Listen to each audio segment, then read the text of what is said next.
Welcome once again, everybody, to Blockbuster Mentality. I'm your host, Ben. Got another fun show for everybody. Before we get started, make sure you are subscribed to us on iTunes. Rate and review us. It helps us out a lot. Been climbing those charts. Make sure you're following us on Twitter at BlockbusterCast and Instagram at Blockbuster Mentality. That's where you'll get all the updates on the shows. Just put on our story who we got coming up. Hope everyone's doing all right. I know didn't release an episode last week, but we're back and we're going to have weekly shows for the foreseeable future. Got a lot of cool guests coming up, but today's guest is comedian Mark Normand. We recorded this a few weeks ago, so some of the dates he mentioned on his tour have passed, but he'll be touring the rest of the year, so you can definitely check out his website to see where he'll be, see if he'll be in your area. But we had a blast with Mark talking White Men Can't Jump with Woody Harrelson, Wesley Snipes. It was a lot of fun talking with him. And actually, we brought up Norm Macdonald in this episode. We had talked to Mark before Norm had passed. And we paid tribute to him without even knowing he was going to pass. So we had a lot of fun. I know I always say that, but hey, I have a lot of fun doing the podcast. So, and I like talking with fun people. But again, Mark is a blast. He might say some things that are triggering, but that's just it's him. It's his comedy. He means no ill will. But yeah, again, hope you guys enjoyed. Again, it's me and Dave talking with Mark Normand on White Men Can't Jump.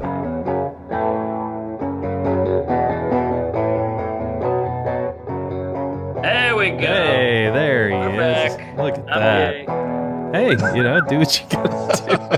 All right. Great way to start. Right off the bat, I have a tow truck coming and picking up my car. So if you see me abruptly leave, Dave will still talk to you.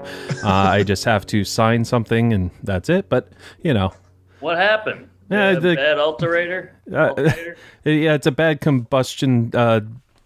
Rotary dirter. It just won't start. It's it's not the battery. That would be an easy fix. So something with the fuel injector. I'm not a car guy, so Yeah, I wish I was, but I'm not. Yeah, not so much. Cars are like Spanish. I want to just know it, but I don't want to learn it. Right. Exactly. Just fill me with the knowledge. Just like plug it into my brain like the Matrix or something. That's what I call my dick, knowledge. Hey, All right. That's a good. Sorry. No. More, please. Yeah, more, please. We're queefing. Yeah. Are you? I know you're traveling with your comedy and everything. Where are you today? I'm back in New York City. I got in last night by the skin of God's anal because we had a hurricane supposedly. But it was nothing. I'm from New Orleans, so I was thinking hurricane, but this was a queef in the wind, and one patio furniture blew over, and we panicked. Yeah, that'll cause a huge stir in that area. But yeah, New York, and then where are you off to next? Arlington, Texas, this weekend, which is kind of like a small town outside of Dallas. Never heard of it.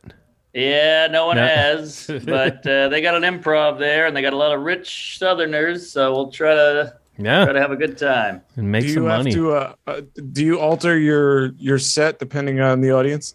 I got one set, and that's what I do. I mean, I look at it like a movie, like this is the movie I have, and you're gonna watch Pulp Fiction in New York, and you're gonna watch Pulp Fiction in Arlington. So that's what you're getting, folks. You hired me, you're getting me. Now the whole I've heard you say it many times. I'm gay. Is that a thing to make people uncomfortable? Is that what you're trying to do? I run out of things to say. I'm scared of silence, so I just started filling it with all kinds of random shit, like certain words: praise Allah, queef it up, I'm gay, Jews, kids in cages. I just got to keep going because I'm anxious. Yeah, so you do not like silences. We are full of awkward silences on this show, so you should fit right in so we can hear those clips. So it seems like a form of Tourette's, would you say? Maybe. I can control it, I guess, but I do it out of comfort. I'm like trying to save myself. Tourette's, I think, is involuntary. I'm doing it on purpose because I'm freaking out. Yeah. Tourette's are trying to shut down the Tourette's because they're freaking out. Right. So you won't say I got a bomb when you're on an airplane because you know you shouldn't say it. Like that's right. Like people with Tourette's will say that because they know they're not supposed to, but they'll blurt it out. I do have comedy Tourette's where they go, don't do any jokes about the Taliban. And I walk up and I go, hey, I just got back from Kabul. Ooh, boy. There was no women on the lineup, whatever it is, just because you can't tell a comic not to talk about something because that then... Like somebody told me recently, have you heard this quote? It's like a famous quote from Socrates or whatever the hell it said. You can tell who's in charge by who you're not allowed to make fun of. Yeah. Which I don't agree with because that would mean retards are in charge. Right? You can't make fun of retarded people. Yeah, I mean, Maybe they are. Maybe they're talking about politicians. Yeah, exactly. Like, they're not very smart, so... that's right. What are we talking? Politicians or retards? I was talking about politicians. Yeah. Yeah. I'm happy to let Mark fill all of this silence. This is great. We're all gonna die one day, folks. Don't forget. It's true. So you're how is so woke culture hasn't affected you at all? I mean, it's sad. It's a bummer, and You know what just bums me out is like, I get it. I'm all about progress. I guess technically I am woke. I hate that word. I don't use that word. But I still like jokes and fun and humor. It's almost, what happened is like we start rewarding virtue so much that people don't even care about the injustice. They just want to find an injustice so they can get the pat on the back. So it's become more like, how can I find something so I can look cool than how can I help? Yeah. That makes sense? Yeah, and I've heard it compared to like the old church ladies, that kind of mentality, right? You get to show others how basically holy you are by calling out other people. Right. Like if you want to help people, that's great. I've done the soup kitchen. I used to volunteer at an old folks home when Katrina hit. I helped an old guy take a shit, which was a nightmare. But how did you wait? Yeah, you don't brush past that. Yeah, that's well, a bunch of people were staying in the Superdome. Like a bunch of poor people lost their houses, so they got shipped to the Superdome to just kind of house everybody for a while. And I volunteered, and I had to help. I got signed up with this old guy, and I had to help him take a shit. And he was so old, he was in a wheelchair, so I had to like pick him up, take his pants down, help him on the toilet, wipe his ass, pull his pants back up, like nightmare shit. Yeah. But, hey, you're doing God's work, Yes, it was horrific and huge balls and all that, but that's help. Tweeting about women's clits or whatever. I don't know. Yeah.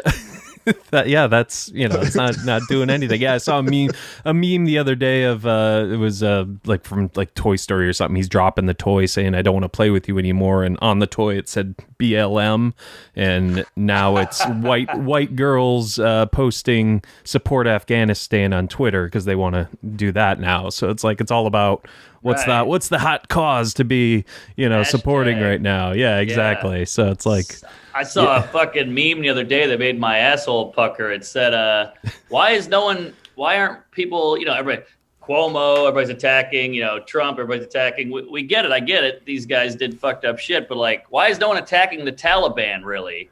You don't see Jennifer Aniston like the Taliban, like they're shooting women in the face for talking or driving or whatever. Like, why aren't you just tweeting about that?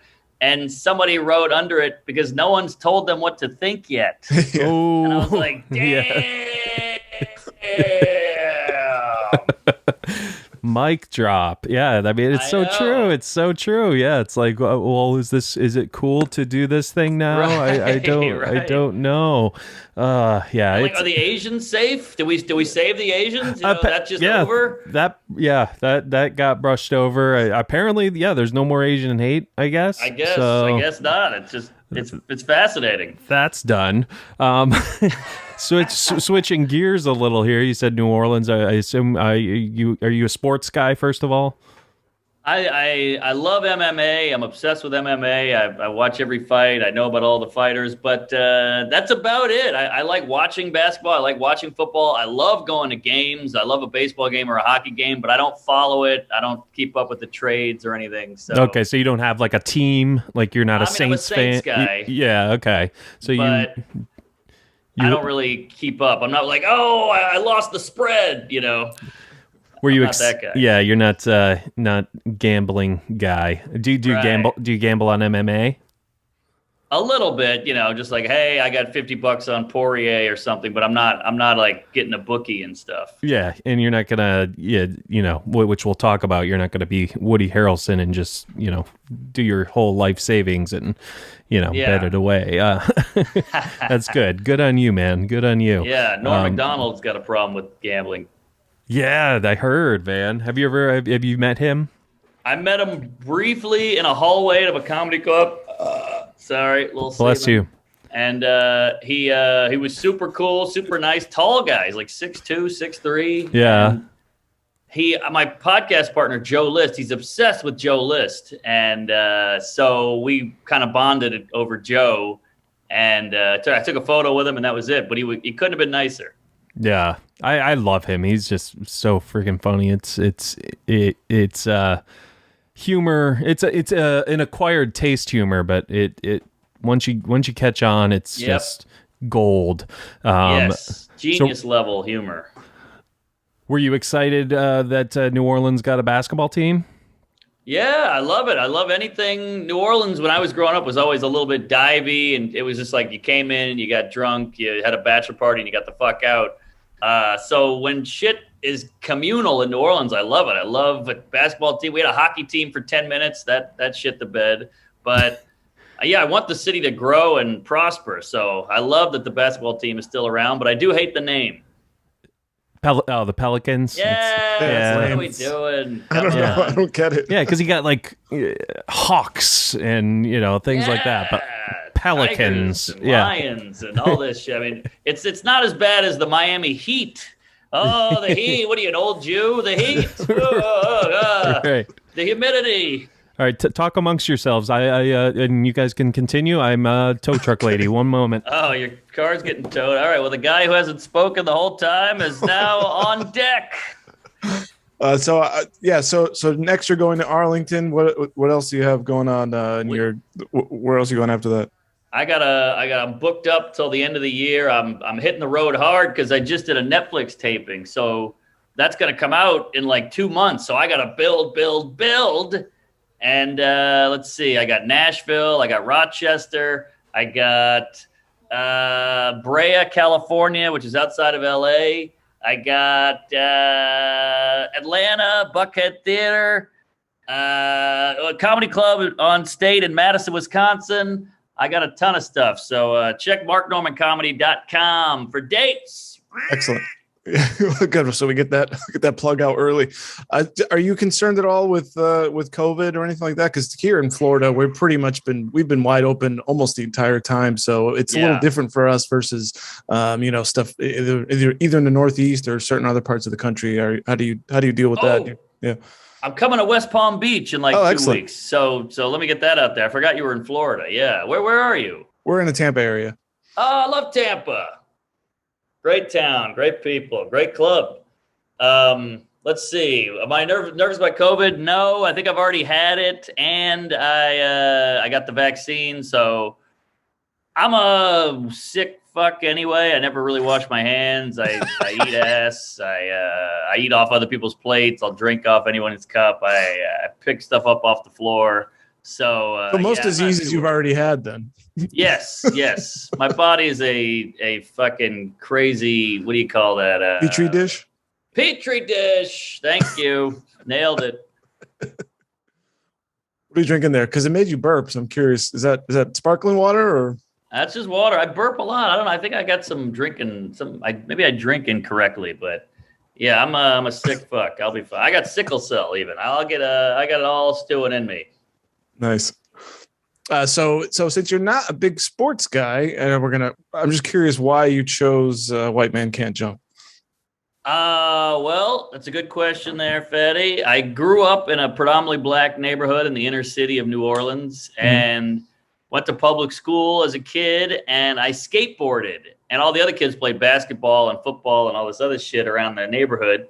And I was always kind of the outsider. And I saw this movie, and it was like my life. It meant the world to me. I was like, I'm the Woody Harrelson character. That's me. I'm the white guy. I'm the nerdy, dorky, ball guy, but he could play and I couldn't. So that was the big difference. But first of all, the movie's so well written. It's so funny. I loved comedy. And it was like so 90s. I mean, that movie is like a time capsule with the hats and the Wesley Snipes, the way he acts and the shoes and the music. So like, yeah, that movie was huge for me as a kid. Did you? So you've seen there's a very interesting cast of characters in this film besides Woody Harrelson and excuse me, and Wesley Snipes. So those kind of guys that were hanging around the courts, that's like, yes, I've seen these. Yeah, these rough. I mean, they're pretty rough. They're rough. That's what was great about the movie. It was so realistic. Like the guy's like, "Fuck y'all, I'm getting my other gun." Raymond, that ain't Raymond. You know that whole thing. Like, I liked how it kept it real. It wasn't like, hey, these are black people. Let's sugarcoat it. We don't want to stereotype. And it was like, no, don't stereotype. Just write reality, because that shit was going down. And this was pre-cell phone, pre-camera, pre-Twitter, pre-woke or whatever. It was just like, this is it. This is the courts. And there was not a lot of like kids around or women around. And it was ball busty and rough and mean and great. So in a lot of ways, it's a sports movie, but it's about much more than just the basketball. Yeah. Oh yeah. I mean, that's what sports really, when you break sports down, like you watch any 30 for 30, sure, it's all about some basketball player or Daryl Strawberry, but it's about the blow and the partying and the hangovers and getting through it and cutting the pressure and getting your feet out there and all that. And so that's really what sports is about. It's not just about a ball and a hoop. It's the other stuff. Yeah. Exactly.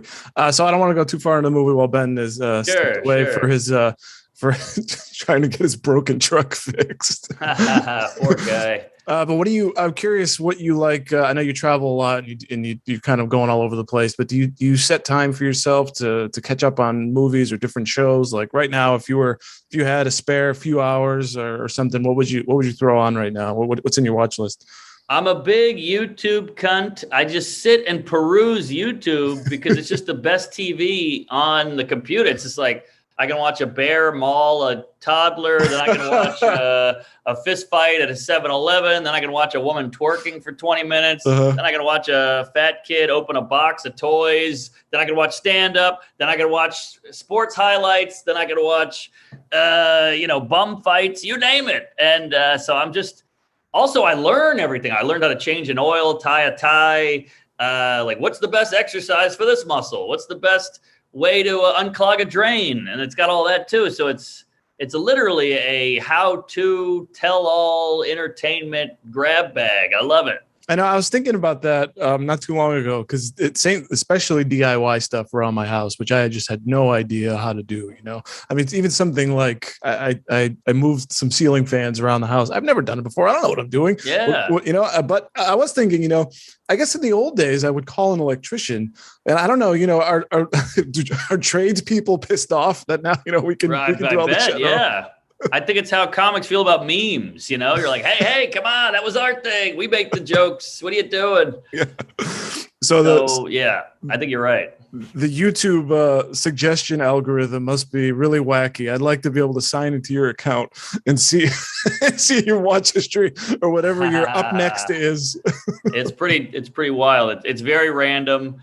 And then I also have a special on YouTube. I have videos on it, so I like to monitor where the numbers are at, check some comments, see all the analytics. So that's important too. Sorry, so you have a podcast, right? Or do you guys you have two podcasts? Are any of them on? Well, first of all, what are they? And are you guys also on YouTube doing stuff? We have two. Both are on YouTube. One is me and Joe List called Tuesdays with Stories. He's on the road. I'm on the road. We meet back on Monday. I got heckled. I got into a fist fight. I got my ass grabbed by a fat cougar. I got a flight delay. My Uber guy fingered me, whatever it is. So then we talk about it on Monday, and it comes out on Tuesday. All true stories. You get road stories every week. And then the other one is called We Might Be Drunk. And It's me and my buddy Sam Morrill, who have been friends for, I don't know, a decade, maybe more. Started comedy basically together. He's a New Yorker. I'm a New Orleans guy. And we're both joke writers. And we both came up the ranks together. Very similar, very parallel, mirrored careers. And we bonded the whole time with comedy and booze. We would just sit down and drink all night. And all these comics are getting sober now. You know, it's like everybody's just fluffing off. You know, I quit drinking. I got into a car accident. I killed my wife, whatever it is. So like we're the only two warriors out there still putting them back. So we said, let's make a pod about it. That's great. Well, that describes much of the show, although we are in the middle of the day, so all I have here is iced tea. But the majority of the episodes are certainly. I love iced tea. Throwing some beers back, talking movies. That's kind of what we do. Hell yeah. And do you have a YouTube channel? Just if anybody would. Yeah, I do. Mark Normand channel, whatever. But we also have a Tuesday Stories channel. We got a We Might Be Drunk channel where we're cooking, baby. We got things in motion. Wheels are in motion. Nice. And are you before this is my little preface question, are you in any kind of a long-term relationship or with anybody? Sure. Yeah, I got a hot number at the house. We just got engaged. She's got huge cans. She's a funny lady. She's a good egg. Yeah. So that's going to be a wedding at some point. Oh, congratulations! Because where I was going next was, Uber drivers sticking their finger in your ass or whatever. Did you maybe in your earlier days before your lovely woman? Is there a real groupie scene with comics? What goes on there?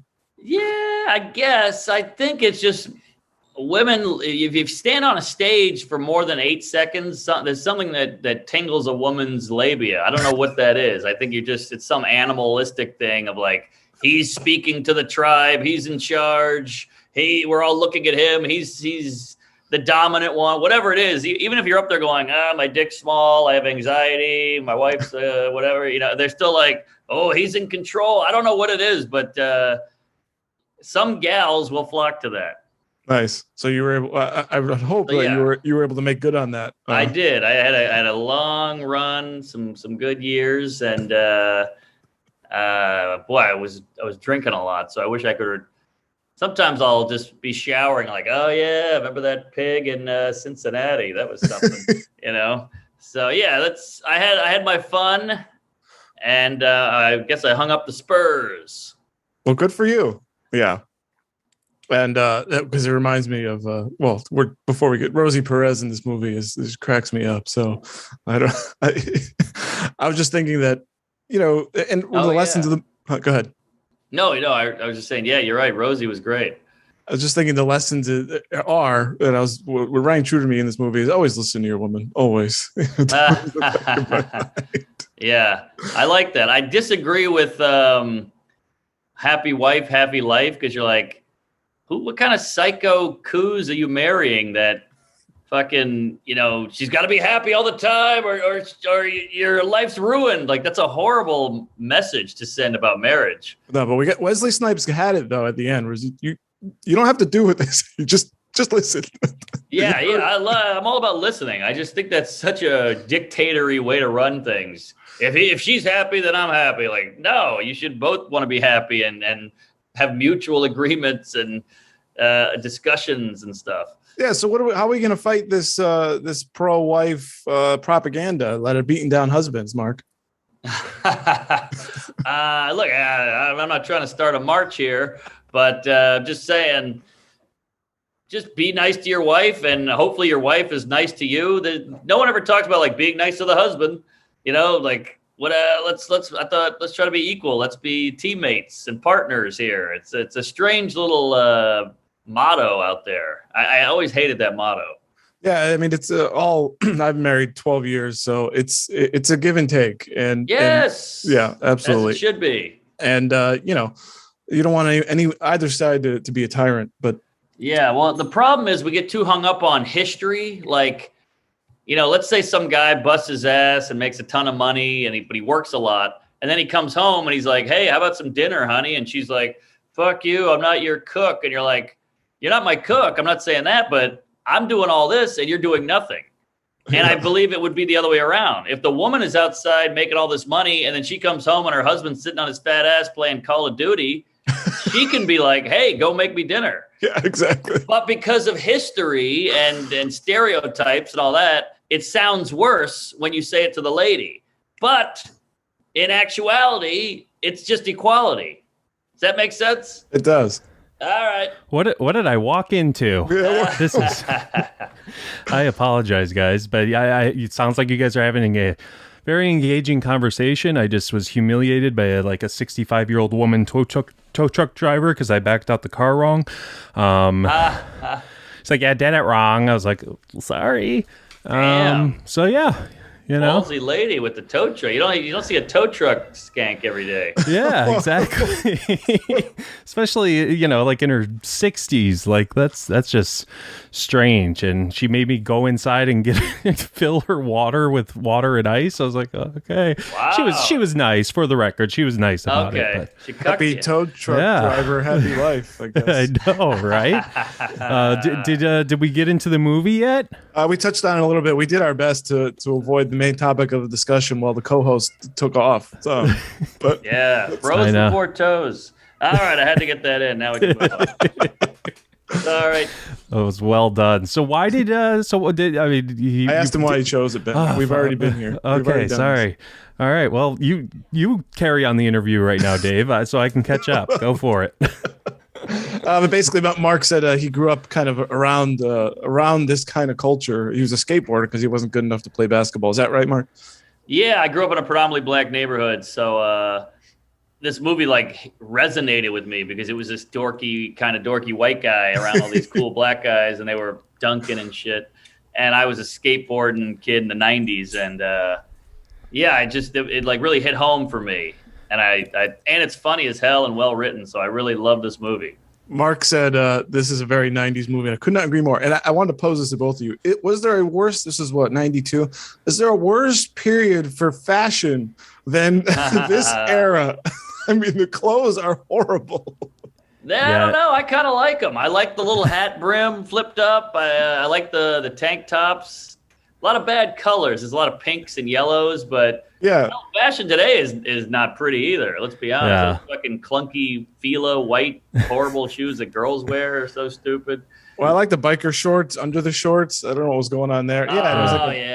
And the plunging tank top that Wesley's wearing, and that was bad. But I mean, it's he was glistening, and I'm sure the handsome man. Yeah, he doesn't pay taxes apparently. Yep. Yeah.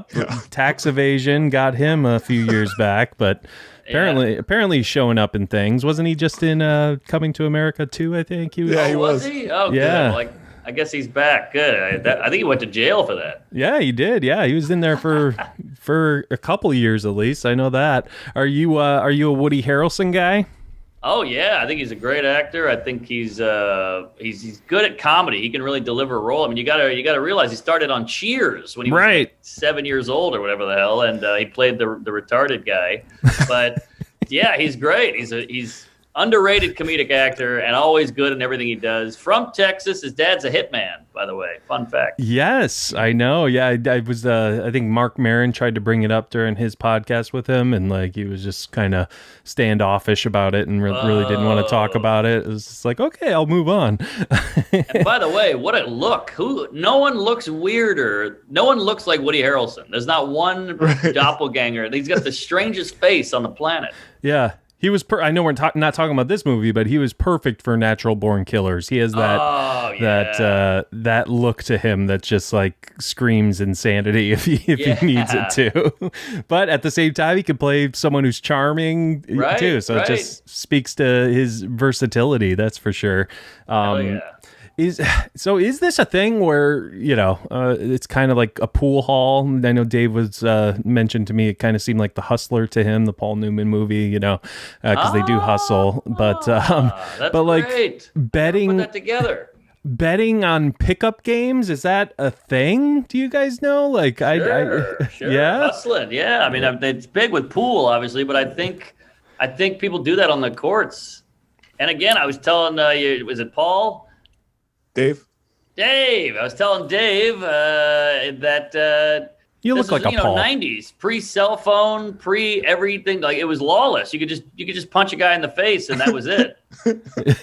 Like, it was self-regulated. There was no Twitter or anything. It was just like, hey, you got a problem with this guy? Let's handle it. Right. Well, I love the first hustle job they do, and the guy needs money, so he goes to try to rob the liquor store with the mask. That's the best part of the whole movie. It's like, I know that's you. It's like, no, it ain't. You're like, it ain't Raymond. And just the joke, I'm gonna go get my other gun. I mean, come on, that's so great. That guy's so funny. A killer. No, go ahead. I was gonna say it's so funny because he's from the neighborhood. He goes in that store probably 2 or 3 times a day. It's so good, and you got to remember, what is it? 92. This came out. Yeah, 92. Yep. All right, so it's probably filmed in 91, came out in 92, much like Dave, and it. How many movies were there with like black culture? Like, this is like hood, South Central black shit, and it ain't like, Boys in the Hood or Menace to Society, like with cops and guns. It's like fun part. That's what I love. It's like the fun part. We can see how funny they are, the jokes, the snaps, the digs. I love it. Yeah, and I love how Woody Harrelson's character just can keep his own with them. He totally fits in. Like, he's teasing back and forth, and it kind of like you see them like kind of making fun of each other's mamas, and they're getting like offended, whereas they then make fun of Woody Harrelson, or Billy, I think his character's name is, and he just like laughs at them like us white guys do. We just laugh when someone makes fun of us and our mama. Brady Bunch. It's right, Cindy from the Brady Bunch. Yeah, because it's like, I know you didn't really come from my mom's house. I mean, like what? Right. That's great. Like, I don't give a shit. Whatever. Yeah. Good times. I love. You could never make that movie now, probably. Oh God, no. Yeah. My friend has a funny joke about, like, we've gotten so PC that if that movie came out today, it would be called "White Men Can't Jump, Women Can Jump as High as Men, and Not All Black Men Can Jump Very High." Yeah, just and Wesley Snipes would have a daughter, a small daughter who would dunk over everybody. Yes. That guy's name is Chris Allen, by the way. Check him out. Funny. I don't want to take his joke, but yeah, that's so true. The daughter would be the star. That's hilarious. You're dead on. That's the sequel. That is the sequel. What are your thoughts on Rosie Perez, Mark? I thought Rosie Perez was an interesting choice. I mean, she's got that thick Bronx accent or Brooklyn accent, whatever it is, and she's like kind of hot in it, and she's got some great tits, and she was so funny, like the quiche and that was the only flaw of the movie, I thought, was she was like, I'm studying for Jeopardy and I'm learning things that start with the letter Q. And you're like, what? That's what you're learning? And then that happened to be one of the categories. Like, all right, Hollywood, we get it. It's a movie, but like, can we keep it somewhere in reality? Harry Potter wouldn't even gone that far out. Right. She gets a basketball question first and says Babe Ruth. It's like, oh, she's doing bad right now, but she's going to make the comeback and all that, Well, and just how she got on the show was silly too. Like, oh yeah, I work on the lot at the security. I'm a security guard at the lot, so I can get you in. Yeah, I've seen a lot of film shoots, and the security guy, no one knows his name, nobody talks to him. If he came up and gave a suggestion, they'd kick him in the balls and throw him out the back door. So that's a good point. That part is ridiculous as well.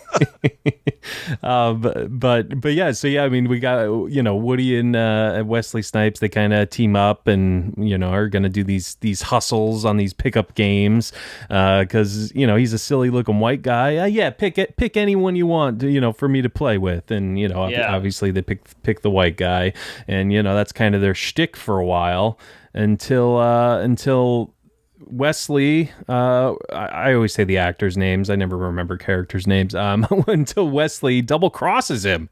He double crosses Woody Harrelson and throws the game on purpose.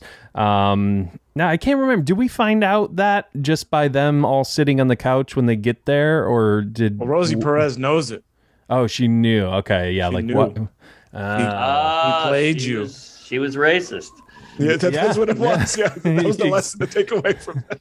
But again, it was never about all that. Now it'd be like the white guy has to learn that black people are people too, and the Hispanic girlfriend she's hurting as well, and nobody takes her. So it's like none of that was in there. It was just life. It was just real people and friends and human nature. Yeah, interacting. It wasn't like lessons everywhere.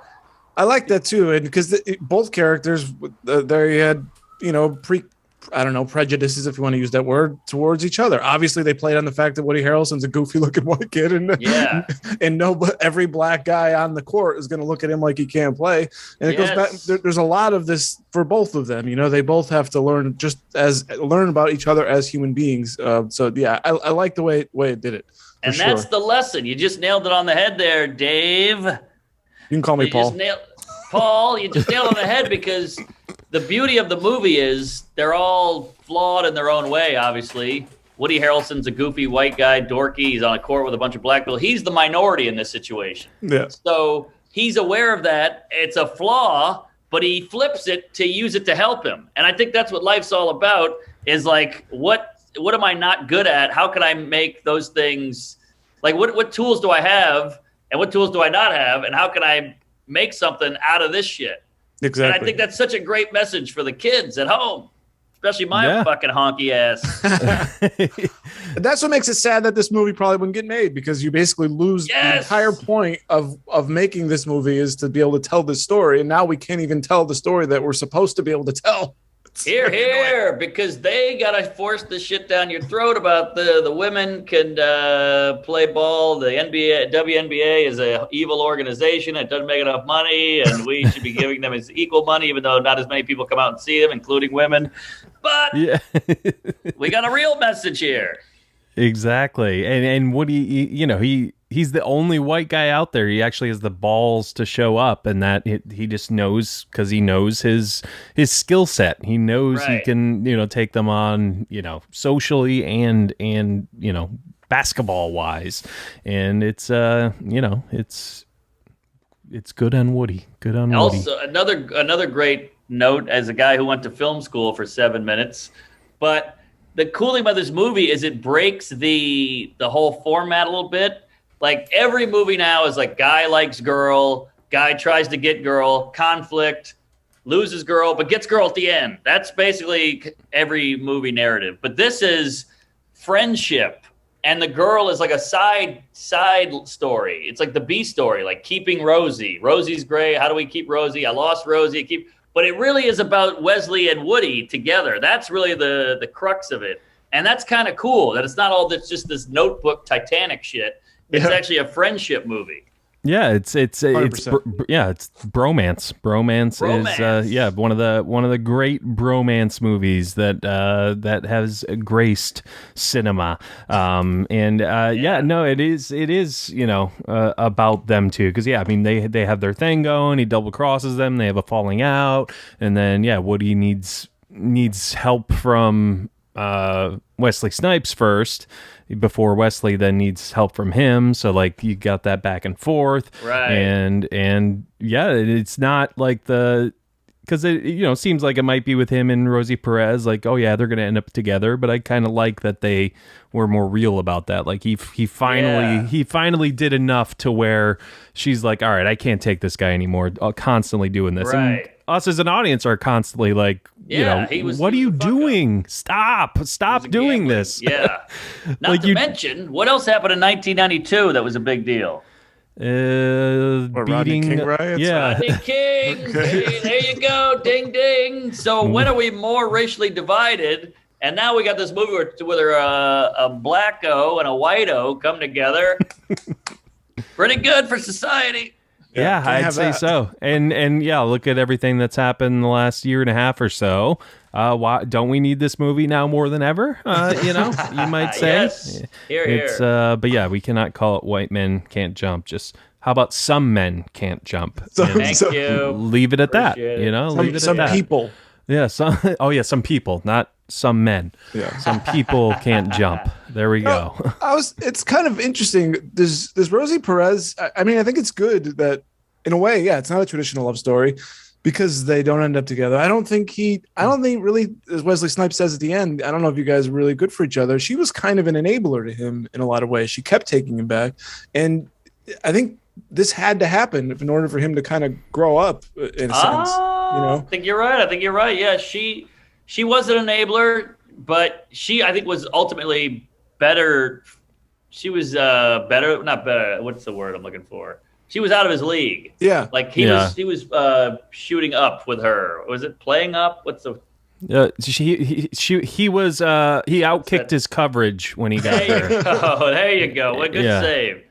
And so he was holding on by a thread the whole time. So he's lucky he got what he did. And I think he realized that. And she walked. I think that's a better ending.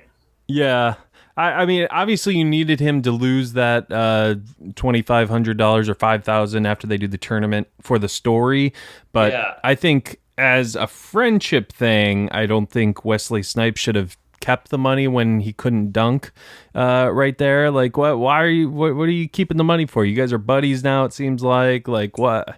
I guess a bet's a bet. I mean, I guess that's kind of what they say during the movie. Like, you lose, it's you got to take it, And Wesley Snipes needed that money just as much too. I mean, yeah, that's true. Yeah, everyone in this movie is pretty desperate in their situation. They can't seem to get out of it. So, what would you do? I mean, I know it's bad friend, but bad friend versus $2,500. I don't know. And that was 1992 $2,500, which is exactly like, $6,000. Exactly. Yeah, I love Wesley Snipes when he's buying a house or looking at the rental, and he's like selling tile to that guy. He's dressed up all in the polo. He's got his hair all nice. He's like almost talking white to everybody. Well, that was us getting to see him in the white world, whereas Buddy is always in the black world. So that was fun to see too. Yeah, definitely. And I love how we do in this movie talking about these as three white guys. That's pretty cool. I mean, hey, look, we like the movie. Yeah, I know. That's one of those weird things where people are, three white men sitting around talking about BLM. You're like, well, it exists and we talk about things. So yeah, should we change our skin color for the conversation? I never got that. I know. I was more making fun. I'm not even going to, let's just move on because I'm not even going to excuse myself for saying about three white guys sitting around. I was... No, I'm not knocking you. I'm just saying. No, knock away, bro. Knock away. It's silly when people do that. It really is. It's like, do you not want us to talk about these issues? Do you not want us to solve these problems? Or do you... like? I thought silence is violence. Which one is it? Yeah, don't know what to do. Don't know what to do. But yeah, I mean, it's a great, just basketball movie all around. Great movie all around, and I love how there's these unnecessary backwards layups they do, during games. It's like, why are you taking that shot? I mean, this is got like money on the line. Like, come on. Right. But yeah, it's great. This was directed by, what was it? Shelton. What's his name? I got it right here. Ron Shelton. Ron Shelton. Yeah, and he didn't really do. I guess he did Bull Durham, Tin Cup, a couple baseball and a golf movie. Yeah. And the the cinematic masterpiece Hollywood Homicide with Harrison Ford and Nice. Josh Hartnett. Ooh. So but yeah, he didn't really have other than those three, not much of a career after this, but Interesting. Who more of wrote a it? career than me. The writer is That's really the winner, the writer. Yeah, exactly. Actually, he was nominated for writing for Bull Durham, not for this. Sorry, Ron Shelton was. But yeah, let me look up the writer, folks. Ron Shelton wrote it too. Whoa, So, white guy yeah. wrote that? White guy wrote it. What? That's why That's shocking. I just love that so. What do we think about the dunk at the end? He finally dunks. Is it hurrah? Is it cheesy a little? Like what's the story there? What are our feelings there, guys?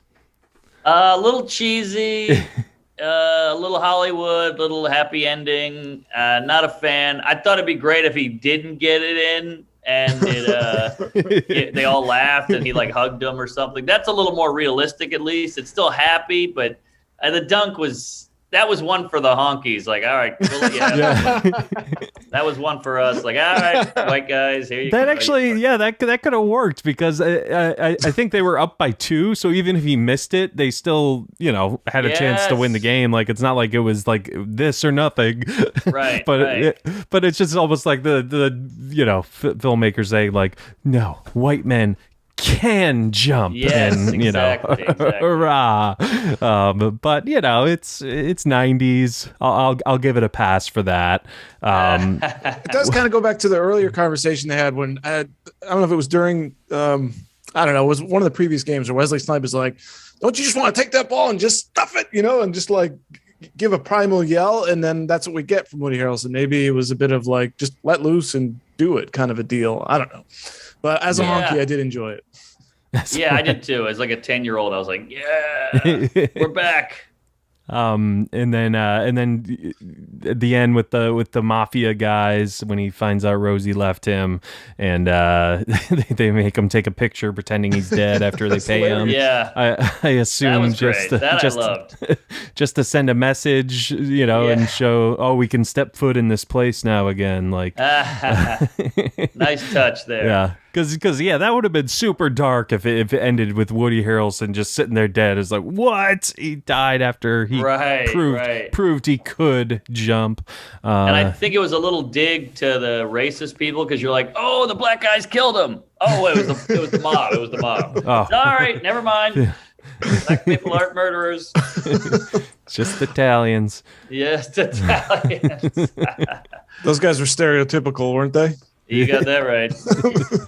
That's right. I wanted to ask, what did you guys think of the conversation of I'm thirsty? This when Rosie Perez says I'm thirsty in the bed. I was like, you got to be kidding me with this woman. I thought it nailed how nutty women can be and like how women have some demands where you're like, all right, so you're just pissy. Like let's get real here. I thought they nailed that. Yeah, it's yeah, because I mean, it obviously plays to the when he tries to win her back with that song or whatever. Yeah, and but yeah, it's just like I was thinking the same thing. I was just like, what? No, you said you were thirsty. You got to eat a glass of water. Shut up. Like, yeah. This point, the best response is just that's nice, and then just yeah. Yeah, I had a fight with a girlfriend in college once, and she was like, "I'm having this party. I want you to come," and I was like, "I don't want to go because all her friends sucked and everything." So I was like, I don't know, whatever. And she was on the phone. I was like, maybe, I don't know. And then I went to another party that I wanted to go to. And she showed up at that party and screamed at me in front of all the guests and was like, you said you were staying in. I was like, no, I just said I didn't want to go to your party. And she was like, I want you to want to go to my party, and started crying.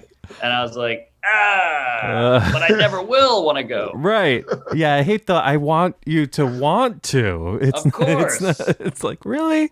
Then don't ask me if I want to go or not. Just tell me we're doing this. And exactly. And I get it. I want Giselle to want to blow me, but it's just like that's not how the world works. It's not in the cards, Right. I mean, maybe someday. I don't know. Her and Tom might, be on the fritz. I don't know. We'll see. True. You have to be able to guilt her into doing it. See, that's what the whole thing is going on here. So. There we go. Oh man, but yeah, absolute classic of a movie. Great sports movie, great buddy movie. And any final thoughts on the film, Mark? Geez, love it. I might after this. I'm gonna rewatch it because you guys are getting me all pumped. I haven't seen it in probably a year, and just for the fun 90s shit, I'm gonna watch it. Just like, oh, you couldn't do that now. You couldn't do that now. You couldn't do that now. That's fun to do in a movie. And they did racial tension really well because a lot of racial tension, you're like, oh shit, this is getting weird. Right? Yeah. But they made it fun and loose, and that's really hard to do. So hats off to Ron Shelton, who I always assume was a Afro-Americane till now. Yeah, right? Yeah. Well, because I think it kind of sounds like Singleton, who did Boys in the Hood, I think. And that because when I first saw that, I was like, wait, because isn't it Ron Singleton or something? I don't know, but John Singleton, yeah. Yeah. So, yeah, John, Ron, and then, yeah, there you go. Yep. 90s filmmaker. So, yeah, I thought it was the same boat. By the way, John Singleton died. Yeah, I know. Go ahead, Dave. I have a final thought. Paul, sorry. Any love for Alex Trebek here? Because we got any Jeopardy fans? Because good point. Good point. Yeah, big Jeopardy scene.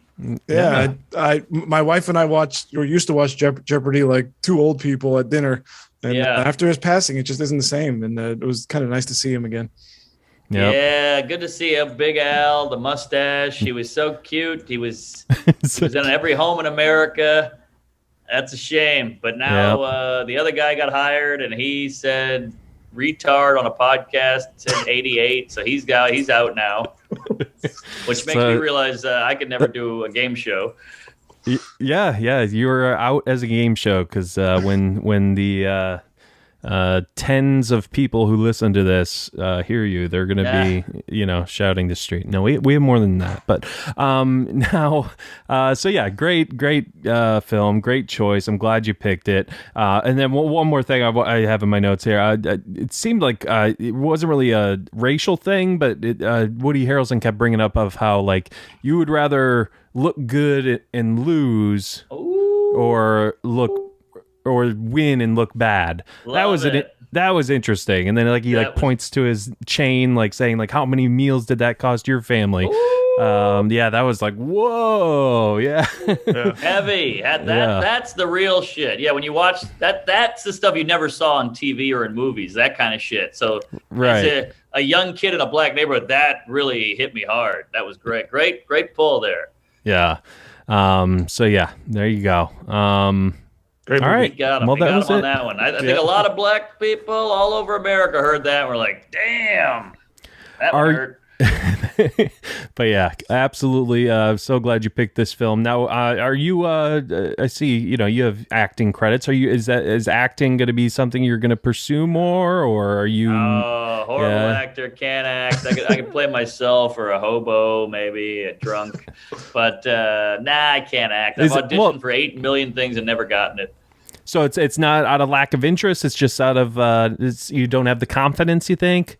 I mean, I'm also not that interested either. I just, if you go, hey, you're going to be in the next Marvel movie, I'll go, great. But if you tell me I got to jump through hoops, I'm like, I'd rather just go to West Palm Beach Improv and tell some dick jokes. Nice. Yeah, or just go to the basketball court and bet on some games maybe someday. I don't know, but so you'll be in Arlington, and what other stops you got coming up in case this episode might come out in a week or two. So it's a week. All right, Arlington is this weekend. So yeah, just come to West Palm Beach if you're in the Florida area. Also doing some fun stuff in Nashville, Rochester, Madison, Wisconsin, Atlanta, Buckhead Theater, and I think Milwaukee.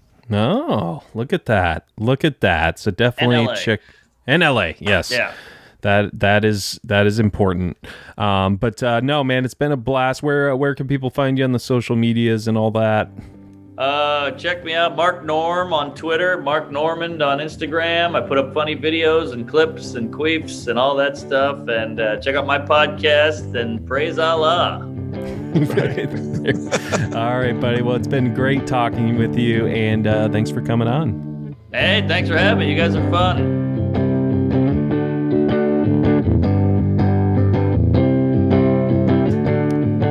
Well, there you have it, folks. Mark Normand, comedian, very funny comedian. Hope you enjoyed it. Again, follow us on Instagram at Blockbuster Mentality and on Twitter at BlockbusterCast, where you'll get all the updates on the show. And make sure you follow Mark and stay tuned for more episodes, more great guests. And I'm in it for the long haul, folks. I ain't going anywhere. So, all right. Well, that is it for me. For Dave and Mark, I'm Ben. And as always, grab some popcorn, grab some snacks. We'll catch you guys at the movies.